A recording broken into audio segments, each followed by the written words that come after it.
I'm sitting down with Congressman Toby Tiangco, who's been waging a war on transparency and accountability. We'll get to that later. But first, let's talk about yung news of the day. Si President Marcos did a press con, which is a rarity for him, talking about the flood control projects.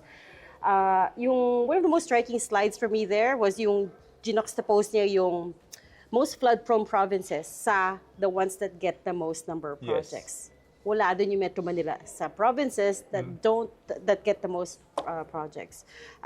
What did you think when you were... Wala doon yung Metro... Okay. Yung Metro Manila, nasa panlima siya sa most flood-prone provinces, di ba? So panlima siya. Pero doon sa kahaba-habang listahan, nung mga nakakakuha ng pinakamalaking pondo wala siya sa doon. Flood control, wala yung Metro Correct. Manila. Kaya nga talagang dapat magkaroon ng investigasyon, di ba?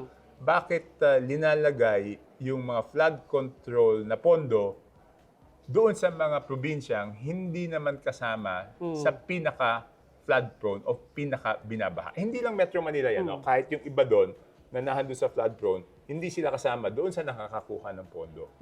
So yan ang talagang dapat tignan. And you're familiar with this because Navotas is below sea level, di ba? Yes. But syempre ayoko masyadong sabihin na yung Navotas hindi masyadong nakakakuha kasi baka sabihin nila, kaya lang ako nagrereklamo, it's because of that. No, it's really the big picture. Kasi dito naman sa Metro Manila, hindi mo naman mahihiwala yung Metro Manila, di ba? Dugtong-dugtong yan eh. Correct. But the issue there as well is how can Congress be the one to investigate itself over the flood control projects? I mean, sino ba yung pinaparing na ni President Marcos when he said, mahiya naman kayo? Kami. Yeah. Kami. Yeah. Kaya nga unang-una akong nagtumayo, di ba? Kasi alam ko, finally, sinasabi ng Presidente na dapat imbestigahan.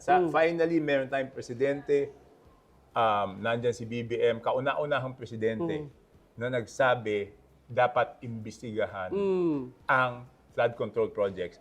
At kauna-unahang Presidente na nagsabi na, though indirectly, na kami yun. Kami yung kasama sa dapat imbestigahan, di ba? Kasi kung titignan mo, ano ba yung simula nung kanyang pagsabi? Sabi niya, initiative, errata, SOP for the boys. Yung initiative, it is a term used in Congress, di ba? Kasi Congress lang naman ang makakagawa ng initiative. Yung initiative para sa ating mga kababayan, yan po yung pag-amyenda. Ang tawag po nila doon is initiative. Yung amendment sa batas, yung pagbawas sa isang departamento at paglipat sa isang departamento, initiative ang tawag doon. Yung errata, masyadong abusado kasi yung word na yun eh. Yung errata is error, di ba? Kung may pagkakamali, you strike it out. You strike it out. So, kung may maling spelling, maling description, errata.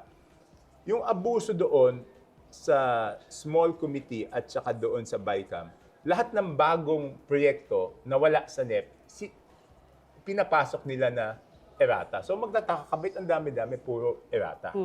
Okay? So, wala namang for the boys, wala namang SOP kung hindi naman napondohan yung proyekto. Kaya nga tuwan-tuwa ako. He is the only president na... Who said that? Yes, I get it. But he's halfway through his term. I mean, are you telling me that he didn't know that there was a flood control problem from the very start? Hindi. Alam mo naman na nakita naman natin, di ba, yung 2025 budget is described by a lot as pinakapangit, pinakabulok, pinakakorap na budget, di ba? So yun ang pinanggagalingan nun. Kaya nga, pabalik-balik ako doon sa ano ba yung pinalitan ng 2025 small committee ng 4 na tao ni Chairman Saldico, Senior Vice Chair ng APRO, Majority Leader at Minority Leader. Ano ba yung pinalitan nila doon sa NEP na naging HGAB? Kasi di ba, madami nagsasabi lahat nakatuon doon sa BICAM. Yeah. Pero yung BICAM is pangalawang pagkakataon na para mag-amyenda. Yung The first, first stage is the small committee. yes, doon sa Let's House. okay, let's name them. Si chair is Zali Co, Yes. vice chair is Stella Kimbo, majority leader was Manix Dalipe, Yes. and minority leader was Noni Libanan, Yes, correct? So yes. sila yung small committee. Okay. And ito nga yung issue mo, you've been talking a lot Yes, about the because- small committee. Yes, because But- yung BICAM, hindi nga na televised, hindi siya public. Pero sa huli may committee report, di ba? Kaya nga yung iba sabi nila hindi sila pumirma. Eh yung small committee, hindi naman kami binigyan ng report noon eh. Di ba? So ang nangyayari sa Congress, pag nagpapasa kami ng batas, lahat ng batas na pinapasa namin, except the budget, bago There's namin, minutes. bago namin aprubahan ng second reading, tatapusin muna yung committee amendments, tatapusin yung individual amendments, tapos second reading. After the second reading, wala nang pwede magbago. Wala. Pero dun sa budget, baliktad. Yeah.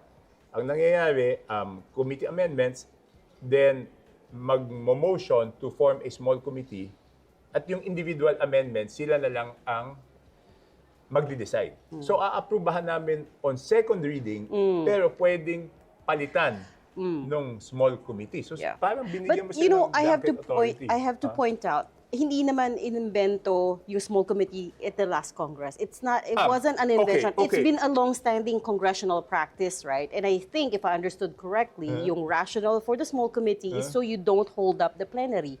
Kasi maraming ano yan eh. Yes, So it okay. does take a long time to debate a budget.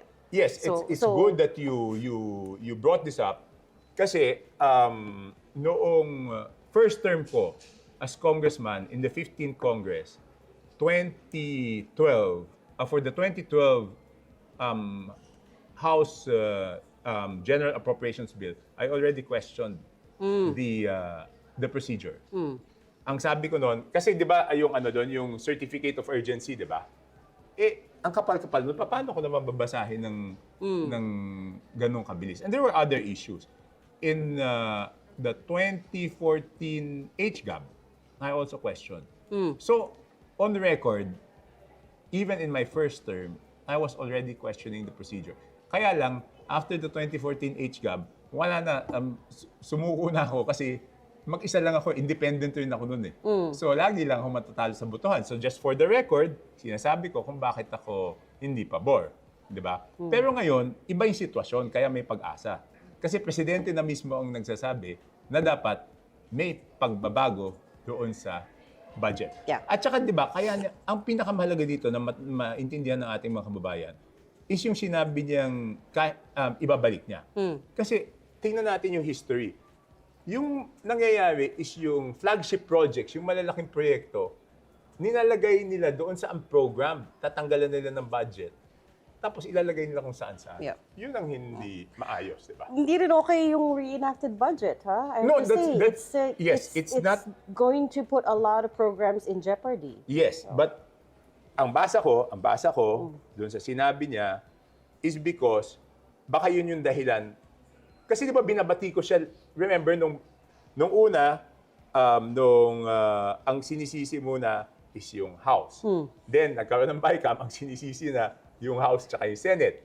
Then nung pinirmahan ni Presidente, biglang siya na yung sinisisi. Bakit na wala daw siyang ginawa, di ba? Ang basa ko, hindi ito galing sa kanya, ang basa ko is baka napilitan siya nun. Kasi nga, hindi mahirap, like you're saying, mahirap yung reenacted budget. Apektado yung ekonomiya Yes, ng yes. buong bansa. Kasi ang mangyayari nun, walang infrastructure na gagawin. Everything walang will ground to a halt. Oo, Maraming lahat wala programs. pong infrastruktura. Ang pwede lang gastusan ng gobyerno is sweldo ng kawani ng gobyerno. Operational saka lang. Operational, kuryente, ilaw, tubig, renta. Pero walang proyekto. 'Di ba? So, hindi maganda 'yon kasi babagsak yung ekonomiya ng bansa, madaming mawawalan ng trabaho, Yes. magkakaroon tayo ng problema Correct. sa credit rating. Yeah. So, siguro ang mensahe niya ngayon, kung ganyan lang din ang gagawin nyo, ready na ako. Para hindi pa pwedeng lang It's a bit ipilit. extreme. Hindi. Para hindi lang pa pwedeng ipilit, di ba? Na yung gusto nilang klaseng budget. Ikaw, you could have done something. You were in the 19th Congress too, and you were part of the Appropriations Committee ba? No, I was Tama ba? vice chairman, but Oh, yun. I defended only Office of the President, DSUD, and in the last budget, I defended agriculture. But I was never part of the BICAM. Never ako sinama dyan sa BICAM. Di ba, tsaka sinasabi ko nga may pag-asa lang ngayon kasi yung presidente na nagsabi. Kasi independent ako, o di, sasagasaan lang tayo ng mayorya pag walang suporta ng presidente yung pagbabago na gusto natin sa budget. So now, they've, as part of the reforms, they've abolished the small committee. I mean, I wonder if that's really the answer to it. Kasi, like I said, when the small committee was formed many years ago, may rational naman doon. Pero The idea was, ang tanda ko, hindi naman 4 lang yung small committee nun. okay, it was much bigger. Mas malaki-laki naman yata ng konti. Okay. Yung small committee nun. Pero okay. And then, gumawa sila ngayon ng subcommittee on budget amendments. But the question is, when will the amendments be made? Is it before the It must be made before we approve it on second reading. Kasi if may committee on budget amendments, tapos aaprubahan o papalitan nung Committee on Budget Amendments, yung inaprubahan natin then that's nung not second allowed. reading. Hindi pa pwede because ang plenary ang pinakamataas eh. Hindi naman pa pwedeng yung inaprubahan sa plenary ay papalitan I-change pa, oo, ng, later on. ng subcommittee on budget amendments. Number 1 yan. Number 2, hindi yan ang starting point. Ang starting point is tignan natin kung ano yung nangyari dun sa 2025. Hindi pa pwedeng move forward, kalimutan yan. Kasi pera ng taong bayan to eh. Exactly. Hindi pa pwede yung ganong sistema na, ay kalimutan na natin yan. Diba? Tsaka palagi kong pinapaliwanag, kahit nga yung tayo, kanong bata tayo, o yung mga anak natin, pag humihingi ng budget, diba, anong allowance, saan mo ba ginastos yan? Diba? So dapat Of course, talaga may accountability. May accountability yun. So hindi pa pwedeng basta moving forward. Today, the NEP was submitted to Congress. Yes. This is for 2026. Yes. And one of the interesting things about it was wala ng budget for AKAP. So, of course, you're very familiar with all the controversy around AKAP last year. And sabi ni Budget Secretary Amena Pangandaman, it's because there's leftover money, just limited fiscal space. Mas masikip yung fiscal space ngayon. Pero Mas of masikip. course, a lot of people are pointing to the fact the difference between last year and this year was election year last year. Hindi So- naman, mas so, masikip lang talaga. Mas masikip yung fiscal space this year. So you don't think there was any abuse with AKAP? Hindi, okay. Ang tanong, ano ba ang sinasabi nating abuse doon sa AKAP? Kung ang tanong, natatanggap ba ng tao yung direktang amount? I can say like in Navotas, natatanggap kasi ang pumupunta sa payout is DSWD mismo at yung mismong tao na nakalista doon Right. ang dapat tumanggap. So doon, wala akong nakikitang corruption Anomaly, doon. yeah. But the criticism is that ginawa lang yun because it was an No, election year. It was AKAP was already there even in the, di ba natandaan mo? It was in 2023 budget. yes. Ang reason naman nun nila for AKAP is di ba yung sinasabi, kasi yung AX is doon sa below minimum wage. Di ba? Meron namang above minimum wage na kapos din sa kita. Yun yung Safety net, sabi nga ni Speaker. yun yung reason for AKAP. Kung, why are you speaking out only now? No, because it was the explanation of I mean, why, with the budget, with the anomalies with the budget. it was the explanation of why I did not vote for Speaker.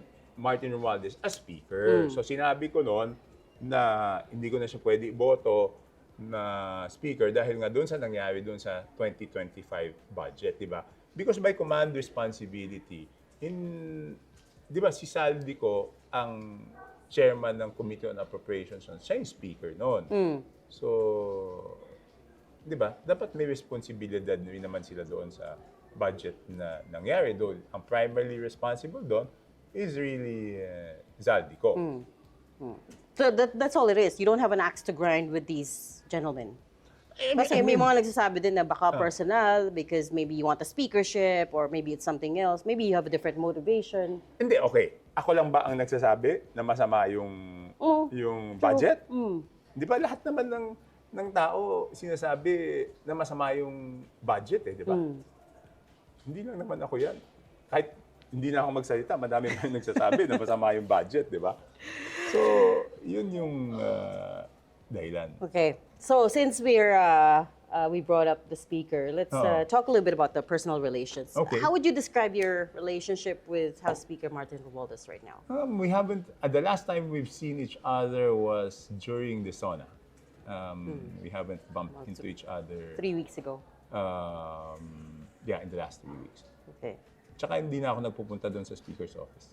Dati, he used to go a lot. Yes, but even before nag-break kami, even before nag-elections, hindi na ako masyadong nagpupunta doon. So how would you describe your relationship right now? I don't know how to describe it. Talagang di lang kayo nagkikita. Hindi na kami nagkikita. You don't talk either? Di No, rin kayo no, no. nagme-message? No. When you started to have misgivings about the budget, didn't you try to talk to him about it? We had one private conversation about the budget in, I think in November, late November. Wala pa yung budget nun. HGAB pa lang nun. We had one private conversation. But of course, it's a private conversation. But it was about the budget. Okay. And I presume, in my imagination, that you were pointing out irregularities. I'm guessing none of that landed. Hindi, basta pinag-usapan namin yung budget. Mahirap naman kasi he said, she said, di ba? Wala naman pweba nun. Pero pinag-usapan namin. It's interesting kasi, of course, your wife is a Romualdez, who is a cousin of Speaker Romualdez and President Marcos. How does that make... Explain to me the dynamic right now. What do you mean? Because, I mean, you know, a lot of people have noticed na, for instance, wala ka sa Sunday lunches ni First Lady. Wala ako nung, kailan ba yun? Last Sunday ba yun? The previous Sunday. Wala ako doon kasi sabit lang naman ako eh. In-law lang ako. Makakapunta ba ako doon kung yung misis ko ayaw pumunta? Eh, ayaw niya pumunta eh. Oh, paano naman ako pupunta? Ako naman, okay lang naman sa akin pumunta. You've been married a long time. Di ka ba part of the family? Pero siyempre naman parang ano naman, di ba, yung mismong kamag-anak hindi pumunta, tapos ako pupunta, di ba? Parang naman, ano yun, parang feeling mo naman masyado nun, di ba? Eh, ayaw niya pumunta. O di kami pumunta. Tsaka it's Sunday, di ba? Siyempre, we spend family time. If she wants to spend it somewhere else, we spend it with my son. She doesn't want to go because of what happened between you and her cousin? I think it's connected to that. She doesn't like how you were treated? No. She knows I can take care of myself. Okay, so it's not... She knows I can take care of myself. It's not that. How would you describe your relationship with President Marcos? Okay. Good. Remember, 2 days before the sauna, he inspected the Navotas navigational yung floodgate. Yeah. Oo. So, good. I mean, obviously in the run-up to the midterms, close kayo, you were talking frequently. Are you still just as close? Are you not that frequent because I had a specific assignment at that time, di ba? Ngayon naman, wala naman akong specific assignment. But I think we're okay. I don't think he's mad at me. You don't think so? I don't think. Are you still in the inner circle? Ganun na lang. No, I was never in the inner circle. I Ay, never hindi ba? claimed to be in the inner circle. I was never in the You inner had circle. his ear. I was never in the inner circle. I never claimed to be in the inner circle. No, but the fact is, okay, Saturday, when I saw him, I told him that, Sir, Mr. President, I cannot vote for Martin anymore. And I hope pumayag ka naman na independent ako. Okay. So yun. Oh, no questions asked? No. Just okay. No, he said, okay, no problem. No problem. I understand. How would you... So, walang problema. And no, so I mean, when he was walking out, I, of course, said, congratulations. You don't think you're part of the inner circle? No, Di ba you're I'm not. text mates and... I'm not part of the inner circle. Naku, alam mo naman, Regina, you're going to put me into more trouble. Una-una, it's not true. It's not true. Tapos, ganyan na nga yata ako nagka-problema kay Speaker. Oo nga. Kasi mga intergero dun sa ano niya, Intriga ako. Ah, talaga? Oo, tapos ngayon, sasabihin mo, mas madami mang intriga sa akin yan. No, Wala naman it just, I have to clarify, sorry. Wala naman akong... Ano lang, you're right, that's just my perception. Because you're always, he was just one text away, basically, from you. Regarding Right. So I thought, campaign... that's it. That's the regarding extent of it. No, but of course, dahil nagmamalasakit ako sa presidente, kung meron akong nakitang suggestion, sabihin ko, pasensya na po, sir, this is an unsolicited suggestion. Okay. I hope you take, I think it's like this, it's like that. But it's not often. It's not often. How would you describe the relationship between President Marcos and Senator Amy? Naku naman, huwag mo naman akong bibigyan ng ganyang mahirap na tanong. I mean, kasi you see things, and I'm just curious, ano yung, Alam mo, what it's alam like mo, now. Regina, ako, cousin-in-law. Yeah. Sila magkapatid. Tapos ako yung pinapakomento mo doon sa relationship ng Because, magkapatid. Di ikaw you get invited, up until recently, you got invited to the lunches, so I presume na may invited nakita ka naman, naman. wag na. Invited pa rin. Invited You just pa don't din. go. No, it was just, it's not that I didn't go. My wife just said, di siya pupunta. O di anong sabihin ko? She just didn't Invited feel pa like din, it. pero ayaw niya pumunta. Di, wala naman tayong magagawa. So you don't want to comment on Senator Amy? No, that's not. Magkapatid nga sila eh. Ako, Indo Kaya nga lang. but except they're magkapatid who hold very high positions, so they are public officials, and you know. I have no standing to comment on that issue. Okay, let's talk about the midterms. I know it's in the past, pero tapos na kasi yun eh. I know, pero meron tayong unfinished business because the Ano yung last time unfinished you did an interview with us, hindi natapos yung interview, we ran out of time, but there were a few other things I wanted to ask you kasi for instance, sabi mo you blamed the impeachment and the ICC arrest for killing the campaign. What I said was, okay, yung sinabi ko noon is nagsimula yung pagbaba nung ratings doon sa Impeachment. pag-impeachment, Yes. 'di ba? At sabi ko noon, yung impeachment self-inflicted kasi June 2 pa, after elections pa naman itatakal na Senate. Yep. Kaya ang sabi ko noon, kung gusto nilang gawin yung impeachment, gawin nila after elections. Yun yung sinabi ko noon. 'Di ba? But you had full control of the money and the machinery as a campaign manager, okay. di ba? Good you mentioned that. Yeah, When they told me that I was the campaign manager, ang sabi ko kay Presidente, Sir, pero ayoko humawak ng pera. You can ask anyone. So, ang ginawa ko noon is I submitted a budget. So, may budget yan. In-approve niya yung budget. Tapos sabi ko, sila yung maglagay ng kahero doon sa headquarters. Huwag tao ko.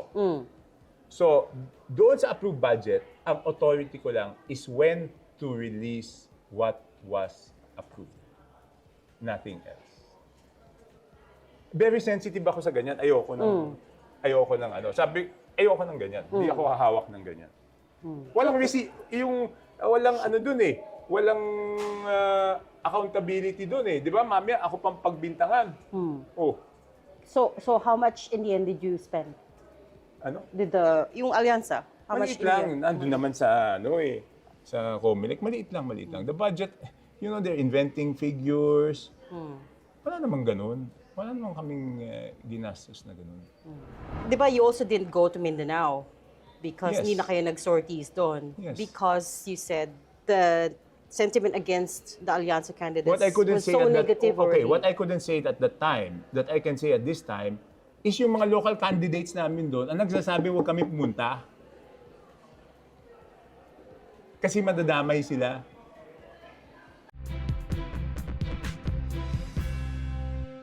How would you describe the relationship between President Marcos and Senator Amy?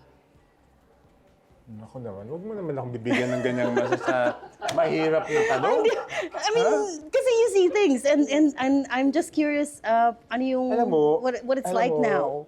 Regina, ako, cousin-in-law. Yeah. Sila magkapatid. Tapos ako yung pinapakomento mo doon sa relationship ng Because, magkapatid. Eh di ikaw you get invited, up until recently, you got invited to the lunches, so I presume No, na may invited nakita ka naman, kaya naman. lang, ay, wag I mean, na. invited pa rin. Invited You just pa don't din. go. No, it was just, it's not that I did go. My wife just said, di siya pupunta. O di anong sabihin ko? She just didn't Invited feel pa like din, it. pero ayaw niya pumunta. Di, wala naman tayong magagawa. So you don't want to comment on Senator Amy? No, that's not. Magkapatid nga sila eh. Ako, Indo Kaya nga lang. but except they're magkapatid who hold very high positions, so they are public officials, and you know. Wala ako, I have no standing to comment on that issue. Di ba you also didn't go to Mindanao because Yes. hindi na kayo nag-sorties doon, Yes. because you said the sentiment against the Allianza candidates What I couldn't was say so at that, negative okay, already. what I couldn't say at that time, that I can say at this time, is yung mga local candidates namin doon ang nagsasabi huwag kami pumunta. Kasi madadamay sila. Okay. So dahil that doon changes sa things. impeachment, Oh. di ba? Siyempre, Yeah. pinoproteksyon, alam mo, bilang campaign manager, pinoproteksyonan ko yung mga local na kakampi namin, pinoproteksyonan ko rin yung mga ano. Pero ngayon, tapos na, sila mismo nagsasabi, wag muna kayo pumunta dito kasi nagagalit yung mga tao dahil in-impeach nyo si Sara. Wag muna kayong pumunta dito. Kung alam mang pupumilit kami, At di the pati expense of your national candidates. Hindi, Kasi- hindi. kasi- Pero kung yung local candidates na ang nagsasabi, ibig sabihin, mas makita nila, it's just like you're rubbing it into them, di ba? Yeah. Hindi naman pa pwede yun, di ba? Kung may, kunyari, galit ka sa isang tao, tapos galit na galit ka at tsaka dinala sa'yo, hindi ba palamigin mo muna, di ba? No, but kasi Diba? sabi mo, Diba totoo yun, diba? of course. Oh. But at that time, kasi Ibig sabihin, sabi galit mo, na galit yung mga tiga Mindanao, lalo pa namin dadalhin yung kandidato doon. Tsaka ano ba yung naging resulta ng eleksyon? but yun nga, you abided by that at the expense of your national candidates. No, Kasi in my thinking, Lalo, pag nakita sila... if mahina ka na in one area, Hindi, you okay. should bring No, the no, candidates there. I would beg to disagree. Kaya namin iniiwas. Hindi naman nila memoryado kung sino yung 12 na alyansa. Hindi naman na totally... Okay. kung dinala namin doon yung 12, ito yung mga hindi namin iboboto. Di ba? Kaya ang naging strategy, singit-singit na lang sila doon, kanya-kanya. Hindi kami pumunta as a Right. group, Yeah. pero pumupunta sila isa-isa. So, in short, if dinala mo sila there as a group, then it would have put a target, an even bigger target on their backs. Diba? Kasi now they know, ito na yung alyansa. Basta anti-alyansa kami. Oo. So baka yung iba hindi naman masyado kami. Parang ito yung Yeah. alyansa. Di lalong, di ba? Pero either way, it didn't work. Do you feel like, I mean, honestly, it feels, when you came on the show to talk about the messaging, which is Bagong Pilipinas, I thought there was a bit of a disconnect. Kasi a lot of people don't feel I think it. when I went to the show, ang naandun pa lang at that time, was the impeachment, di ba? Wala pa yung ICC doon eh. Oo, kakafile lang ng Hindi, House ng kasi, fourth okay, complaint. Tignan natin. Kung wala yung impeachment, sa tingin ko, hindi ganun kalaki yung sakit doon sa tao. I mean, yung hurt nila doon sa ICC. Kasi itong impeachment plus ICC, parang pinagplanuhan mo. Parang tinira mo muna yung... Nagkaroon tuloy sila ng thinking na talagang pinupunterya. But if it were the ICC alone, I think it would be... There would have been a chance to explain na kailangan talaga ipadala. I think. I would not know.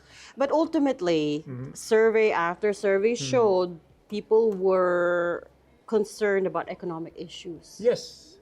Hunger, poverty, jobs. Except in Mindanao. Inflation. Except in Mindanao. There was a... Tingnan mo yung resulta na lang ng Mindanao. 12-0 kayo doon. Oo, solid talaga doon, di ba? So wala talaga kaming Tsaka yung emotions, hindi mo kayang... You could have won over parts of Visayas if... Hindi, yung Cebuano I mean, speaking, di ba? Oh. Yung Cebuano speaking, they sympathize with the Mindanaoans. So parang you cannot explain to emotions. But what I'm trying to say though is parang there's a disconnect kasi at that time you were selling the messaging of Bagong Pilipinas, comfortable life for tayo sa all. budget? Because sa unfinished election, tapos na business yun. nga, we didn't get a chance to talk about it. Tapos na yun. Tapos na yun. My only point is, okay, midterms, the results were not great, were dismal for the administration. So now... Tingnan mo na lang, tingnan mo na lang. Tingnan mo lang yung argument ng mga bataan ni Speaker. Di ba sabi nila, bakit ganun? Nanalo naman yung 80% ng mga congressmen, di ba? Correct, yeah. Nanalo nga 80% ng mga congressmen. Pero sa lugar nila, hindi nila napanalo yung alyansa. So ano ibig sabihin nun? Hindi. Yun ang dapat tanungin. Kung nanalo yung 80% ng congressmen, bakit hindi na napanalo yung alyansa? Hindi ba that's on you as campaign manager? Hindi. Sa akin is the messaging, di ba? National, But the that's all. delivery, the machinery, hindi naman sa akin yung makinarya. Hindi ba ikaw may control ka din with the machinery? Hindi ako nag-control ng machinery. Okay. So you didn't control the funding nor the machinery? No, the machinery hindi. That's what people think, Diba? that you control the funding and the machinery. Remember, ang sabi ko sa inyo noon, nung in-interview niyo ako, ano lang, yung title ko ng campaign manager, pinagandang personal value lang, di ba? Sabi, natandaan mo? Sinabi ko sa iyo yun eh. Sinabi ko sa inyo na yung title ko as campaign manager, pinagandang personal value lang. Kailangan ko lang organize yung schedule, pupunta kami, yung logistics, paano sila darating doon. That's it. Yung local Machinery, yung local hindi mo parties, hinandle. hindi ko hinandle okay, yun. because the idea of a campaign manager is you handle funding and the machinery, No. right? I couldn't have handled the machinery kasi ang naging problema doon was nung dumating ako as campaign manager, tapos na yung period for making party coalitions. So it was not a registered coalition. And the problem, nung hindi registered coalition yon, mismong mga kandidato ng isang partido, lalabanan yung kandidato ng isang partido. Hindi, kasi kung naging registered coalition siya, hindi dapat maglaban-laban yung kandidato ng 5, di ba? Yeah. So ang nangyari doon, kasi nung dumating ako, tapos na yung period na yon, so naglalaban-laban. Tsaka wala naman akong authority para paano ako magkakaroon authority. Hindi naman ako ng member ng kahit nung isa sa 5 partido na member ng alyansa. Kaya nga, ulitin ko, sabi ko sa inyo noon, ang aking role noon is just a glorified personal valet, di ba? Utusan nila, tiga-ayos ng schedule, tiga-ayos ng sasakyan, tiga-ayos ng stage.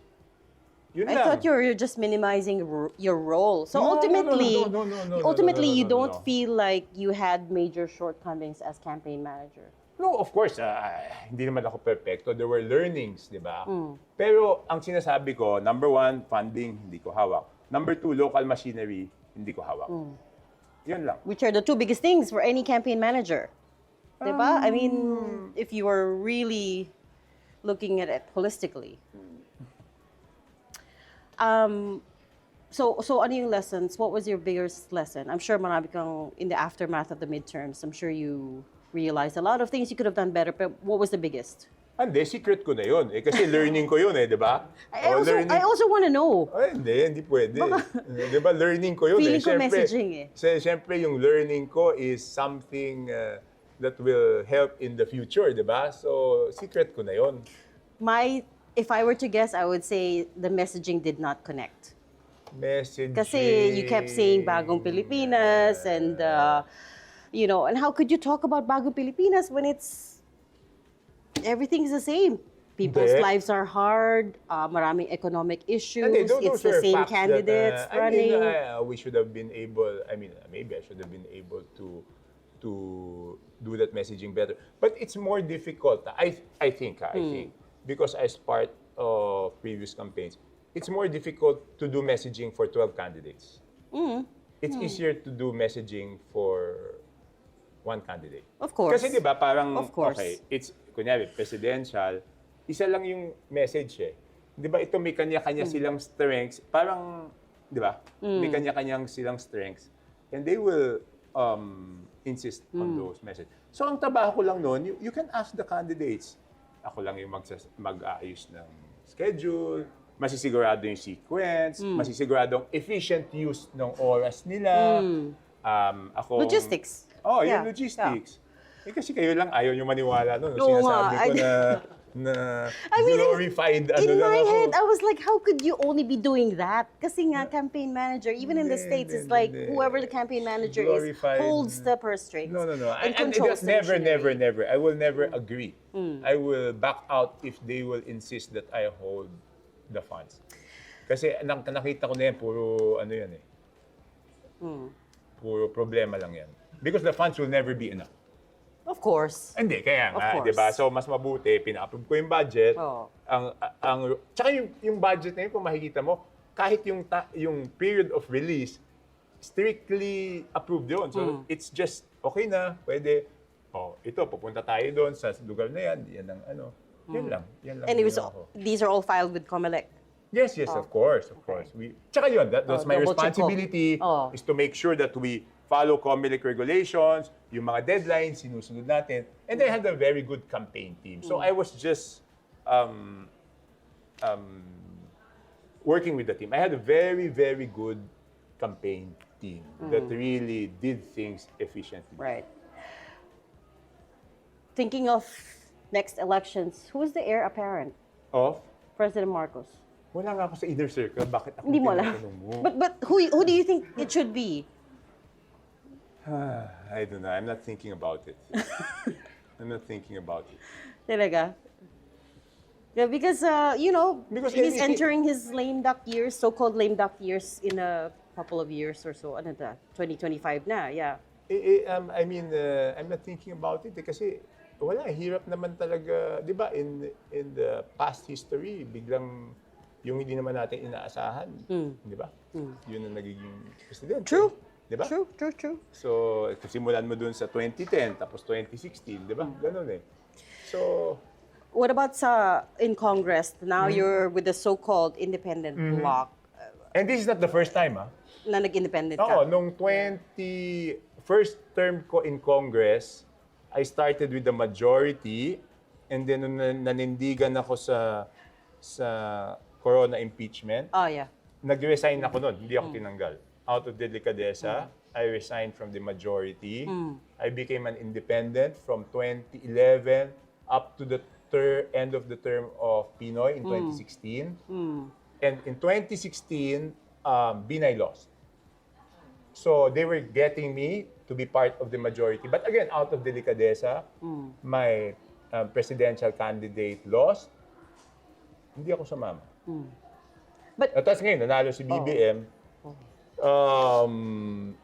I thought I would have a quiet, peaceful life in Congress. Kasi nasimulan naman ng ganon. Hindi ko maalam na mapupunta ulit dito sa ganito. I didn't expect, I didn't want it. I would have wanted for a more peaceful life in Congress, but duty calls. what does that mean, independent bloc, exactly? You're with Congressman Albi Benitez, Congressman Duke Frasco. What are you guys planning to do?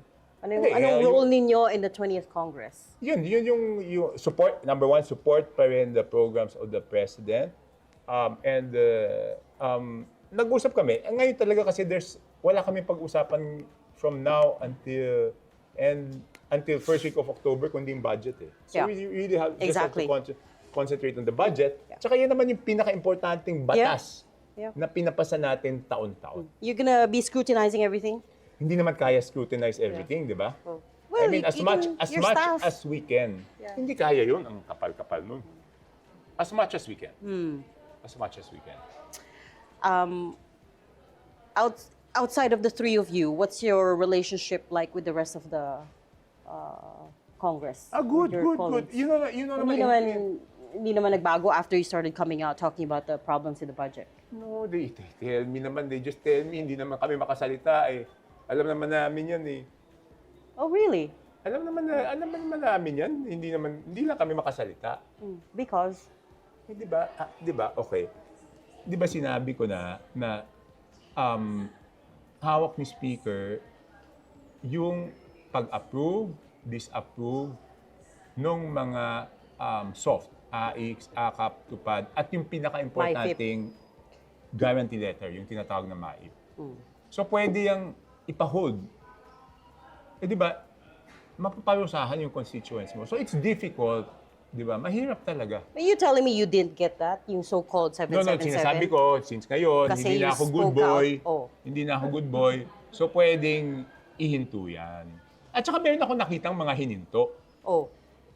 pag ayaw niyang i-release. Eh, di ba, in fact, the proof of this is yung sinabi ko na sinabi ni Mayor Magalong, di ba pag sumama ka sa bagong Pilipinas Servicio Fair kasama ni Speaker, meron kang The so-called 777. 777. Pero hindi cash yun. Ibig sabihin, meron kang additional AKAP, meron kang additional MAIP siguro, o tupad, na gano'n amount. So 7 billion. 7 million. The fact na pwedeng magdagdag, di ba, proves na pwedeng pigilin. So mahirap talaga. Naintindihan ko rin naman yung mga kasamahan ko sa Congress. Tsaka nakikita naman nila eh. Ang nagbebenepisyo doon sa mga insertion, Are their constituents? No. Yung sa insertions, di ba? Yung budget na dagdag na lumalaki yung mga kung saan-saan. Even doon sa benepisyo, siguro kung 316 kami doon, baka wala 20 lang silang may extra doon. Hindi naman lahat. So how would the others feel? Di ba? Is that a real figure? Yes, Or parang I mean, yung more 20? or less, more or you less. just plucked that out of thin air? I'm just thinking, but I don't think it's more than 20. Di ba? So, alam nila. So are you saying you didn't get the 777? No, You didn't that's get why allocations I know. That's for why I know.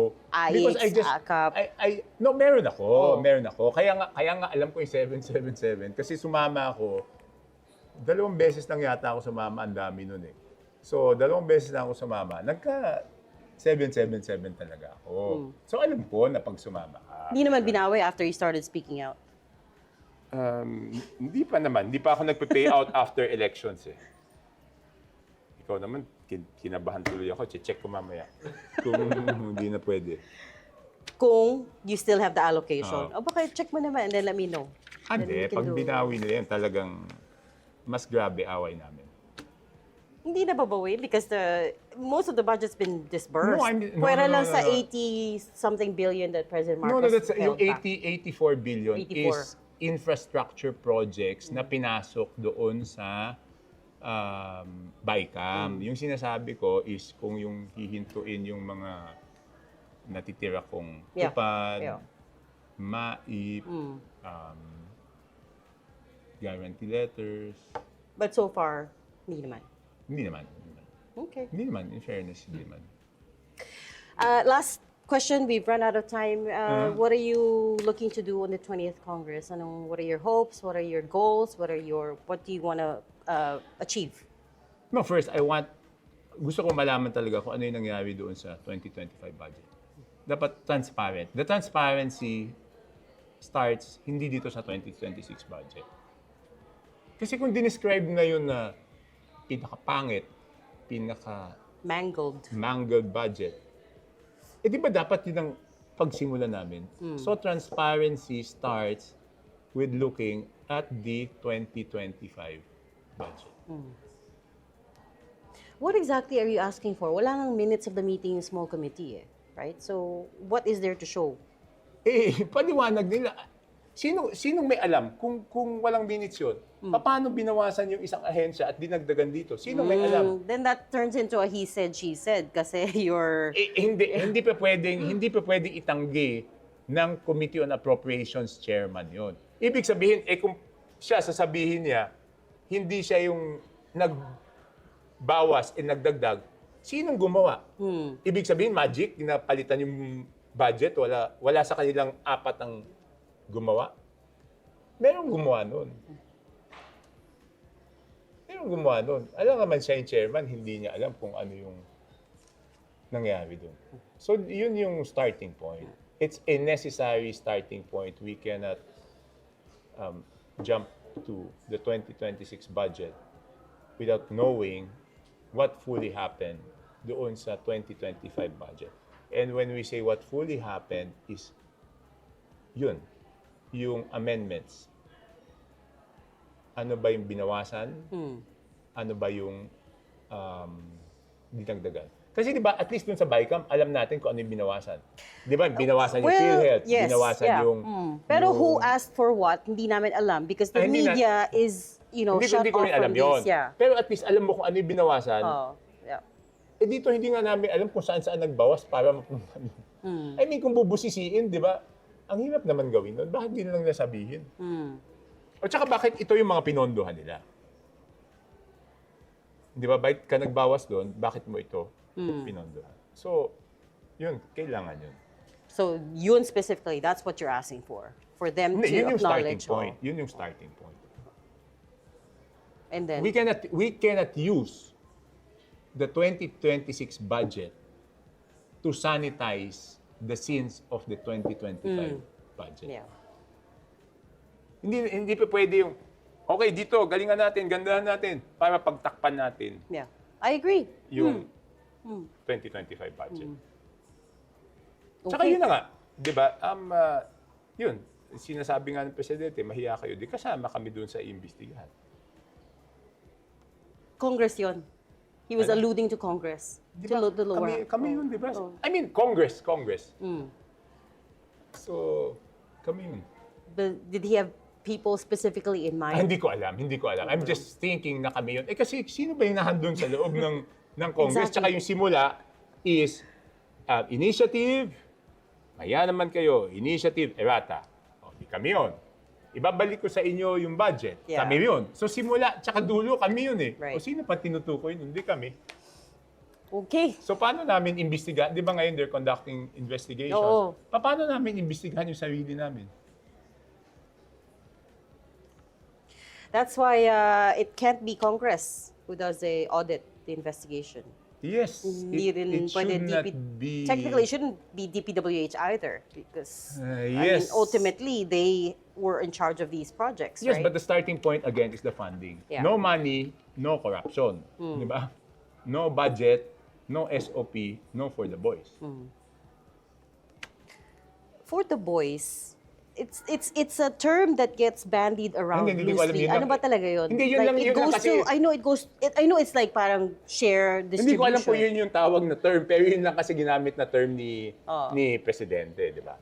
So, kaya yun din yung ginagamit ko term. For the boys. On that note, we will leave the conversation. Thank you so much for your time today and for talking to me candidly, Congressman Toby Tiangco. Yes, ma'am. Yes, ma'am.